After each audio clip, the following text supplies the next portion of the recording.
அனைவருக்கும் வணக்கம். Welcome to பொன்மாரின் சேனல். குடும்பத்தோடு பார்க்கக்கூடிய படங்கள் இப்போ தமிழ் சினிமாவில் வரதில்லை அப்படின்னு குறைய போகிற அளவுக்கு இப்போ ஃபேமிலியோடு பார்க்கக்கூடிய ஒரு படமாக, தரமான படமாக வந்திருக்க படம் தான் கல்வான். இந்த வாரம் வியாழக்கிழமை, அதாவது 4ஆம் தேதி ஏப்ரல் ரிலீஸ் ஆயிருக்கு. இந்த படம் பார்த்துட்டேன். இந்த படம் ஒரு சிறப்பான ஒரு பாசிட்டிவ் ரிவ்யூஸ்லாம் பெற்றுட்டு வருது. ஸோ இந்த படத்தை டீட்டெயில் ரிவ்யூ தான் பார்க்க போகிறோம். இந்த படத்தில் வந்து ஜி பிரகாஷ், இயக்க நிரூபியும் பாரதி ராஜா அவர்கள், இவானா, கேபிஐ தீனா இவங்கெல்லாம் நடிச்சிருக்காங்க.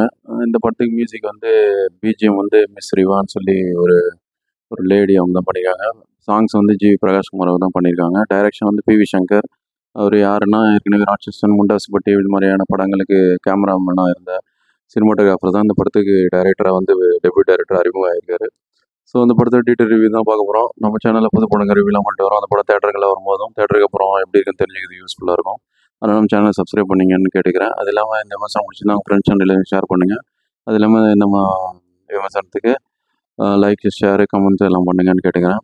வாங்க இனி படத்தோட டீட்டெயில் ரிவ்யூவில் பார்க்கலாம். படத்தோட கதை என்னென்னா, படம் வந்து மேற்கு தொடர்ச்சி மலை கீழே இருக்க அந்த ஒரு சத்தியமங்கலம் பகுதியில் நடக்கிற மாதிரி தான் கதைக்கலாம். படத்தில் வந்து கல்வன், அதாவது திருடன் கேரக்டரில் வந்து ஜிவி பிரகாஷ்குமார் இருக்கார். அவர் வந்து ஊரில் வந்து ஊதாரித்தனமாக சுற்றிக்கிட்டு இருக்காரு. ஒரு வேலை வெட்டிக்கு போகாமல். அந்த ஊரோட பஞ்சாயத்து தலைவருக்கு வந்து ஒரு இதில் இவங்ககிட்ட மாட்டியிருப்பார் ஒரு பிரச்சனையில். அதை வச்சு பிளாக்மெயில் பண்ணிவிட்டு ஊருக்குள்ளே அட்டென்யூ பண்ணிருக்காரு. இவர் என்ன இது பண்ணாலும் அவர் தண்டனை கொடுக்க மாட்டார். ஏன்னா அவரோட குடும்பம் கையிலன்ற அளவுக்கு ஒரு பிரச்சனை மாட்டியிருப்பார். அவர் வந்து வினோத் முன்னா தான் அந்த கேரக்டர் பண்ணியிருப்பார் ஊர் தலைவராக. இவருக்கு ஒரே ஒரு ஃப்ரெண்டு தான். இவர் அனாதை தான் காட்டப்படுறாரு. ஜிவி பிரகாஷ்குமார் தான் அந்த கல்வன் கேரக்டர், திருடன் கேரக்டரில் வராரு. ஜிவி பிரகாஷ்குமாரும் அனாதை தான். அவர் ஃப்ரெண்டாக வர தீனாவும் அனாதை தான். அவங்க 2 பேரும் ஃப்ரெண்ட் ஆகிட்டு ஒரே ஒரு குடிசை மாதிரியான பகுதியில் ரொம்ப வறுமையில் தான் வாழ்ந்துட்டு இருப்பாங்க. அவங்க சின்ன சின்ன திருட்டுகள்லாம் பண்ணிவிட்டு அதை வச்சு வாழ்ந்துட்டு வராங்க. இந்த மாதிரி ஒரு கட்டத்தில் வந்து ஒரு பக்கத்து ஊருக்கு திருட போய் அங்கே போய் இவானா வீட்டில் போய் மாட்டிக்கிறாங்க. அப்போது வந்து இவானாவை பார்த்துட்டு இவர் காதலில் விடுறாரு ஜிவி பிரகாஷ்குமார்.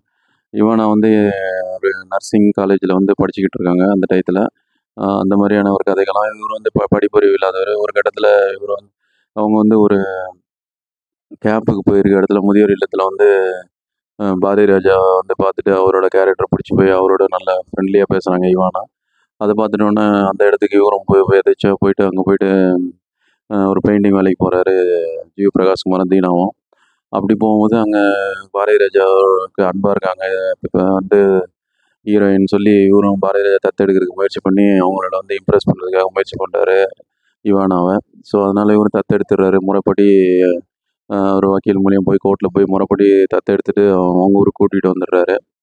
அதுக்கப்புறம் பாரதி ராஜாவும் அவர்கள் தான் முதல் அனாதை இல்லத்துலேருந்து இவங்களோட வந்துடுவார். தத்தெடுக்கப்பட்ட அந்த ஒரு வயசான பெரியவரை தாத்தாவா இவங்க கூட வந்துடுறாரு.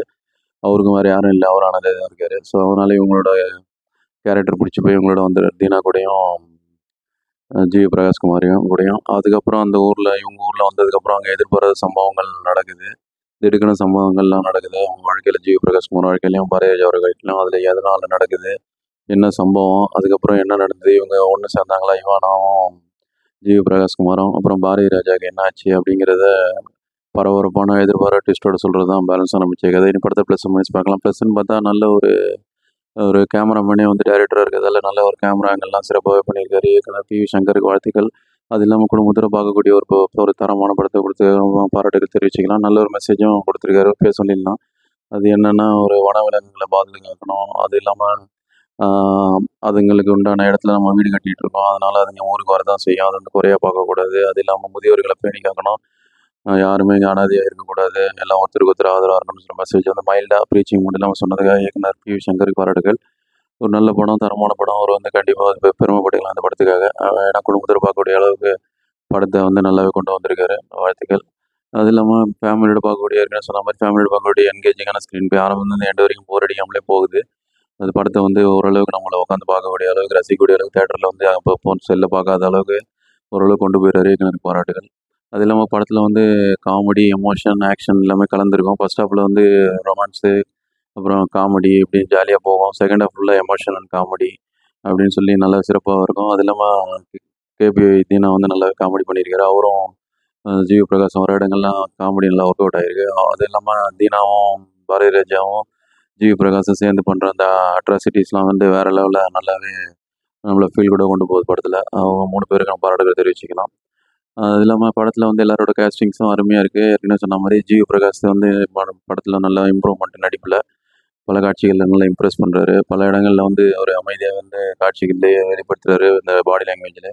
ஜி.வி. பிரகாஷ்க்கு பாராட்டுகள். அது இல்லாம படத்துல மெயினா காமெடி படத்த வந்து ஃபீல் குட்டா கொண்டு போறது வந்து தீனா தான். கேபிஐ தீனா அவரு வந்து கிடைக்கிற பால்லாம் சிக்ஸர் அடிப்பாங்கன்ற மாரி ஒரு ஒன் லைனர்லாம் சிறப்பாவே இருக்கு. நல்லா பல இடங்கள்ல சிரிக்கிற அளவுக்கு தான் நல்லாவே இருக்கு. படத்துல அவரு படம் ஃபுல்லா ட்ராவல் ஆகுறாரு ஜி.வி. பிரகாஷ் கூடயே. ஒரு உண்மையான ஃப்ரெண்ட்ஸ் எப்படி இருந்தா எப்படி இருக்கும், அந்த மாரியான அவங்க ஃப்ரெண்ட்ஷிப் நல்லாவே இருக்கு. ஒரு ஆர்கானிக்காவே நல்லா பண்ணியிருக்காங்க. KPI தீனாவும், GV. பிரகாஷ் குமாரும் 2 பேருக்கும் பாராட்டுகள் தெரிவிச்சுக்கலாம். ஜி.வி. பிரகாஷ் குமார் ஆக்ஷன்லயும் கவர்றாரு. அது இல்லாம மியூசிக் போர்ஷனையும் கையில எடுத்து அந்த ஒரு கருவாச்சி பாட்டு நல்லா பிஜிஎம் போட்டிருக்காரு. நல்ல ஒரு பின்னணி போட்டிருக்காரு அந்த பாட்டுக்கு. அது இல்லாம படத்துக்கு மியூசிக் வந்து மிஸ் ரீவான்னு சொல்லி ஒரு லேடி தான் பண்ணியிருக்காங்க. சிறப்பான பிஜிஎம், நல்ல ஒரு அட்டகாசமான பிஜிஎம் குடுத்துருக்காங்க. அவங்களுக்கும் நல்லா இனி ஃபியூச்சர் பிரைட் ஃபியூச்சர் இருக்கு. பிஜிஎம் பட்டைய கிளப்புறாங்க. அவருக்கு நம்ம பாராட்டுக்கள தெரிவிச்சுக்கலாம். அது இல்லாம ஏற்கனவே சொன்ன மாரி கேஸ்டிங்கில வந்து இவானா வந்து நல்ல கேஸ்டிங். இந்த படத்துல நல்ல ஒரு அழகாவே இருக்காங்க. லவ் டுடே படத்துக்கு அப்புறம் இந்த படத்துல ஒரு சிறப்பான நடிப்பு. ஏற்கனவே இவங்க 2 பேரும் சேர்ந்து நாச்சியார் படத்துல நடிச்சிருக்காங்க. இவானாவும், ஜி.வி. பிரகாஷ் குமாரும் சின்ன ரோல்ல பண்ணியிருப்பாங்க. நாச்சியார்ன்னு சொல்லி இயக்குனர் பாலா அவர்கள், தேசிய விருது பெற்ற இயக்குனர் பாலா அவர்கள் படத்துல நாச்சியார் படத்துல ஒரு கேரக்டர்ல பண்ணியிருப்பாங்க. அதுக்கப்புறம் இந்த படத்துல சேர்ந்து நடிச்சிருக்காங்க. 2 பேருக்கும் கெமிஸ்ட்ரி நல்லாவே இருக்கு. ரொமான்ஸ் போர்ஷன்ஸ்லாம் நல்லா ஆர்கானிக்காவும் இருக்கு. சிறப்பாவே இருக்கு. நல்லா பண்ணியிருக்காங்க. எந்த ஒரு வல்கரும் இல்லாம டீசென்ட்டா வந்து ஃபேமிலியோட பார்க்கக்கூடிய அளவுல அந்த ஒரு ரொமான்ஸ் காட்சிகள் நல்ல ஃபீல் குட்டா கொண்டு போயிருக்காங்க. அது இல்லாம இவானா வந்து நல்ல டயலாக் டெலிவரி நல்லா இருக்கு. அவங்களோட குறைஞ்ச சீனே வந்தாலும் ஸ்க்ரீன் பிரசன்ஸ் நல்லா இருக்கு. படம் ஃபுல்லா ட்ராவல் ஆகுற எல்லாருக்கு கொஞ்சம் ஓரளவு ஸ்க்ரீன் பிரசன்ஸ் குடுத்துருக்காங்க. பாராட்டுகள். அது இல்லாம படத்துல முக்கியமான கேரக்டர்ல வர்றது இயக்குனர் எம்.எம். பாரதிராஜா அவர்கள் தான். இந்த ஒரு சமீபத்தில வந்த படங்கள்ல அவருக்கு சிறப்பான கேரக்டர் இந்த படத்துல கண்டிப்பா சொல்லலாம்.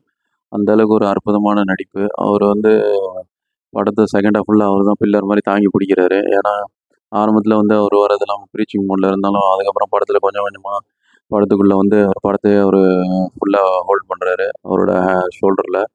கிட்டத்தட்ட அந்த ஒரு அவர் வயசுக்கே உண்டான அந்த ஒரு முதுமையிலயும் சிறப்பான நடிப்பு. அவரோட உடல் பிரச்சனைகள்லாம் இருந்திருக்கு. அதையும் மீறி நடிப்ப வந்து சிறப்பாவே வெளிப்படுத்தியிருக்காரு. எல்லா காட்சிகள்லயும் நல்லா ஸ்கோர் பண்றாரு. ஒரு நல்ல ஒரு சீனியரான ஒரு டைரக்டர் ஒரு கேரக்டர் பண்ணா எப்படி இருக்கும்?